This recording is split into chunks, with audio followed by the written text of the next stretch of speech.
In southern Idaho, a river runs through a black canyon and into the Snake. It has carried the same name for more than 200 years, the Bruneau. This is the story of a family who looked at that river and wondered, and of a man born 4,000 miles away, in a French parish on the St. Lawrence, a fur trapper, a farmer, a father of 2 families in 2 worlds. A man nobody could find for 160 years. Every claim in this film wears a label, documented, probable, or law. We will not bury the truth to make a better story, because the true one is better. For almost 60 years, this family searched for a grandfather nobody could find. A professional genealogist tried and failed. A new generation took up the hunt and pushed 15 years more. The wall never moved. A French-Canadian farmer dead in Iowa in 1866, whose own children could not agree on where he was born. Quebec, Ontario, even France. In the summer of 2026, DNA finally pointed at one small parish on the north shore of the St. Lawrence, Maskinongé, Quebec. And in a register written in French more than 200 years ago, in June of 1812, there were few EAB boys named Antoine Bruneau baptized in that one church. One grew up, married Matilda Wilcox, and died in Michigan, a different man entirely, the one most online family trees grabbed by mistake. One died as an infant, buried in 1813. One died young, buried in 1816. Only one survived, and then vanished from Quebec altogether. The boy, baptized the 12th of June, 1812, son of Jean-Baptiste Bruneau and say, Lest Varnas, walked out of that register and into the American West. Eliminate the impossible. Whoever is left is your guy. That one document fanned the family tree out almost 350 years. This is the life it belongs to. He was born into the Petit de Bruneau family. Dit names were the old French-Canadian custom, a second surname, a nickname that became a bloodline. Behind him stood generations of habitant farmers along the Maskinongé and the St. Lawrence, Bruneaus, Varmasses, Vertefuis, Sicard de Carofels. Names that go back to the 1600s, to the first boats from France. Family memory later placed his birth in France, around 1815. His granddaughter Clara wrote it down that way. The records say Lower Canada, 1812. Both can be true in spirit to his Iowa grandchildren, a French-speaking grandfather from a French parish, WAS France. The law wasn't a lie. It was a compass with a bent needle, still pointing, roughly, home. Sometime in his youth, Antoine left. Quebec's registers go silent on him. The St. Lawrence let go of one more son, and the fur country took him. How does a farm boy from a Quebec parish end up a fur trapper in frontier America? In Antoine's world, that question answers itself. It would have been stranger if he hadn't. Maskinongé was voyageur country. The parishes between Trois-Rivières and Montreal were the great recruiting ground of the North American fur trade.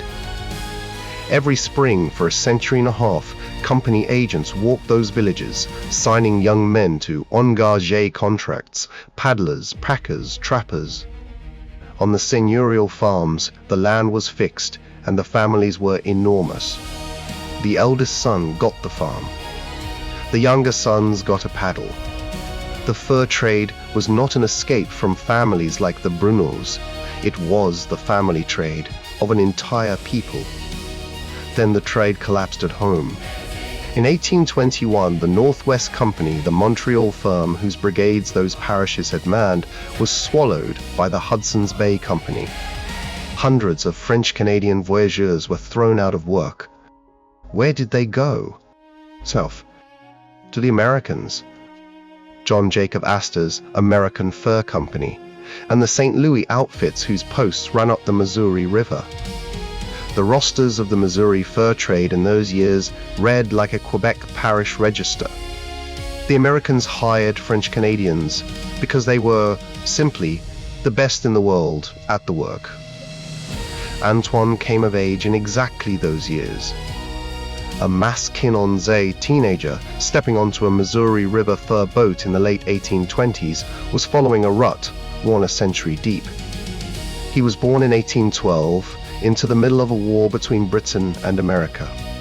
A war whose bounty land papers he would one day, with fine irony, use to get his Iowa farm.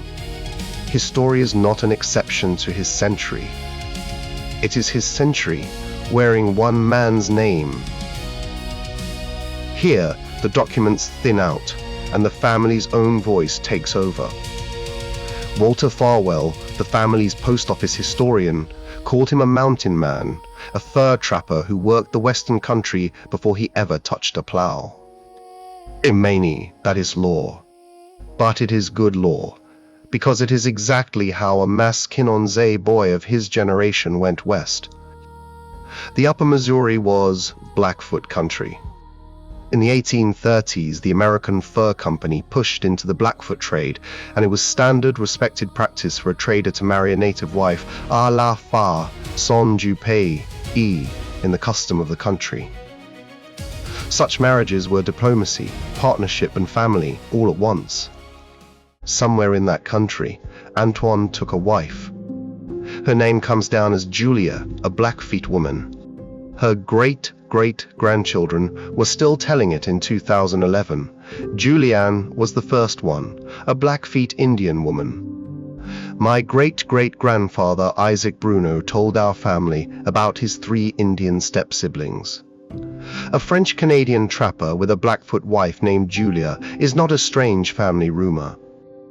It is the signature of that exact trade, in that exact decade. By 1840, Antoine was at Council Bluffs on the Missouri River in the Potawatomi country, where Jesuit priests ran St. Joseph's Mission for a nation that had just been driven west from the Great Lakes. And there, in the mission's baptismal register, the family's oldest secret sits in ink. John Baptist Bruno, baptized the 28th of December 1840. Parents, Antoine Bruno and Una Pied-Noir. Pied-Noir is French. It means Blackfoot. Zoe in the same registers, Père Antoine Bruno, Mère Sauvage Zes, Father Antoine Bruno, Mother an Indian woman. A French-Canadian trapper, his Blackfoot wife and their children, baptized Catholic at a frontier mission by the same Jesuit order that had baptized his ancestors on the St. Lawrence for 2 centuries. His faith crossed the continent with him.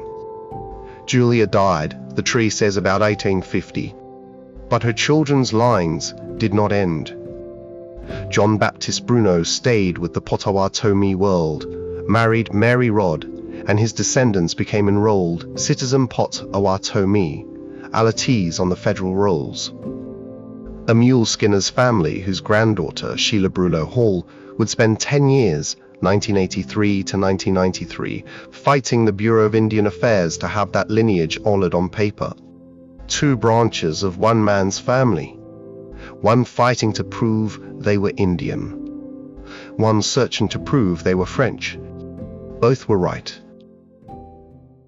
In 1849, Antoine came to rest at last among the first land entries in Fremont County, in the far southwest corner of Iowa. A settlement of French-speaking families, the neighbors simply called French Village, at McKissick's Grove. And on the 29th of December 1850, in a record written in French, Father Christian Huken of the Society of Jesus, the famous missionary of the Potawatomi, married Antoine Bruno and Lydia Palmer. That single page welds the mission world to the Iowa world. The same Jesuit circuit. The same man. Lydia Elizabeth Palmer took on a ready-made frontier household, a widower with Indian children, and then filled it further. 11 children of their own would follow. The 1850s made him respectable, Iowa style. 1851, seated on the Fremont County Grand Jury. Anthony Bruno, juror, a Quebec trapper, now trusted to judge his neighbors. 1854, 80 acres, patented under a War of 1812 bounty land warrant, the war he was born into, now paying for his farm. He bought more land outright in Section 24. The censuses find him, Anthony Bruno, farmer, born Lower Canada. Age 47 in 1860, the house crowded with children. The farm ran on hogs. The family remembered him as a hog farmer, and southwest Iowa was exactly that country. He signed his name, Anthony Brunel, a Frenchman's hand wrestling English spelling. Anthony, Anthony, Antoine, Anton. The records call him all of these. He answered to all of them. He made a will. The back of it carries a note in pencil, 4 days before death. Though the date on the page itself is hard to read, and we do not pretend to certainty about when he truly signed it.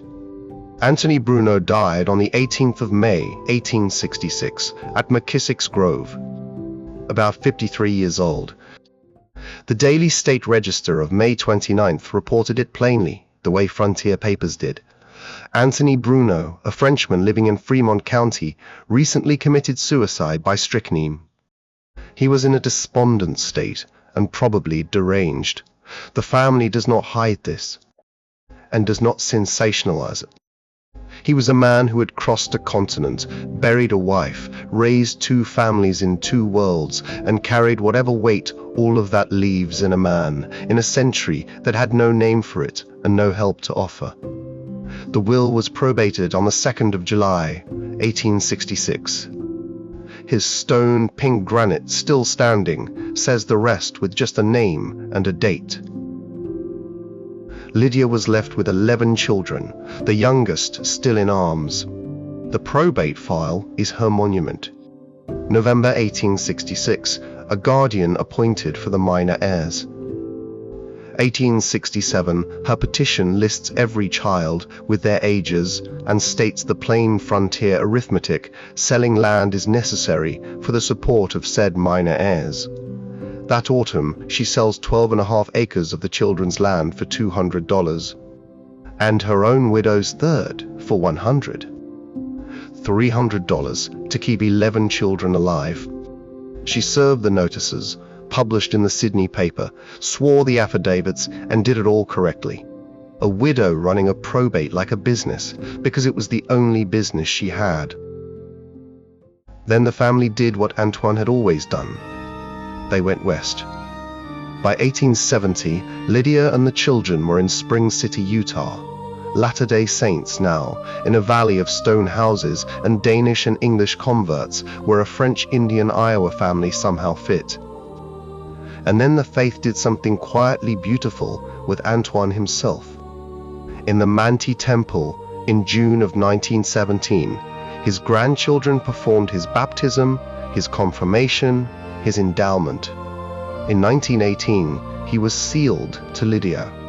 And in January of 2011, in the Bountiful Temple, he was sealed to Julia, the Blackfoot wife from the fur country, brought into the family's eternity by name, 161 years after her death. That same year he was sealed to Jean-Baptiste Bruno and Marie Say, lest Varnas, the Maskinongé parents that DNA and the register would not confirm for another 15 years. The family's faith kept claiming him and her and them long before the proof arrived.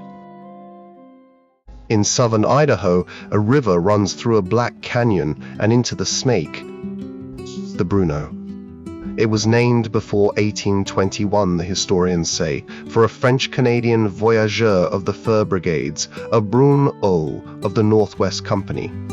The family has always looked at that river and wondered. It is not a foolish wonder. Our Antoine was a French-Canadian fur man of exactly that world, and the Brunos of Quebec sent many sons into those brigades. Whether the river carries a cousin's name or a stranger's, the family story is entitled to say this much, truthfully: men of our name, from our parish country, wearing our trade, put their name on that water, and the river took something back. Fred Bruno, Antoine and Lydia's son, drowned in Idaho. The family's road west ran along rivers, the St. Lawrence, the Missouri, the Snake. One of them kept a Bruno. When the family stands on the Brunos rim, both stories stand there too. The name and the loss. This family made a rule for itself. The diligent researcher is a big part of the story being found and not buried. So here they are, the second family line, the line of the searchers, and Isaac Bruno, the son who told, who made sure his grandchildren knew he had 3 Indian step-siblings when it would have been easier to let that be forgotten. The letter writers of the mid-1900s who walked the courthouses and copied the wills. Walter Farwell, who put the mountain man tradition on paper. Sheila Bruno Hall, who fought the Bureau of Indian Affairs for 10 years, so the Potawatomi branch's truth would be federal record. And a cousin who, from 2011 to today, has stood guard over Antoine's memory online, stripping out wrong parents, demanding records instead of wishes. Her standing objection to our Quebec conclusion is not an enemy of this story. It is the reason this story can be trusted. It is being tested right now, and the origin stays marked probable until it passes. The breakthrough of June 2006 was not a lucky click. It was 6 generations of stubborn people handing a question forward until someone could answer it. Antoine Bruno left no diary, no portrait we can yet prove, no fortune. He left this, a Potawatomi nation that counts his blood among its citizens, a posterity across Utah and Idaho and beyond. A widow whose courage is filed at the Fremont County Courthouse. And a name, Bruno,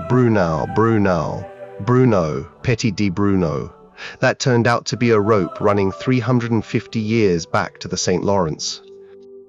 His faith was carried in 3 vessels, a Quebec parish font, a Jesuit saddlebag missal, and a white temple in St. Pete. Every one of them has his name in its book. He was found because his family refused, for 160 years, to stop looking.